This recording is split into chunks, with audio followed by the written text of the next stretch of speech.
খড়গেশ্বৰ দাস যেতিয়া আমাৰ হাওড়াৰ উচ্চতৰ মাধ্যমিক বিদ্যালয়ৰ বিদ্যাঞ্জলিৰ শিক্ষক হিচাপে জইন কৰিলে তেতিয়াৰ পৰা তাৰ শিক্ষাদানৰ বিভিন্ন কাৰ্যসূচীত লগ পালোঁ।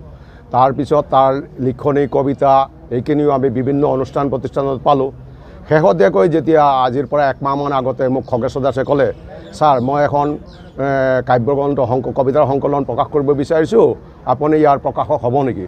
মই কৈছোঁ চাওঁচোন কি হয় বা তুমি দিহা কেনেকুৱা কৰা যায় আগবাঢ়ি যোৱা।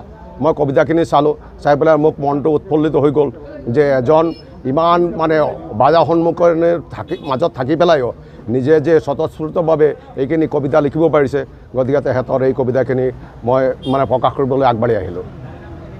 আজি আনুষ্ঠানিকভাৱে উন্মোচন কৰা হ'ল। হয়, আমাৰ সুদূৰ গুৱাহাটীৰ পৰা মাননীয় জনকল্যাণ বাৰ্তাৰ সম্পাদক মাননীয় কুমুদ নাথ ছাৰে আহি আজি উন্মোচন কৰিলে।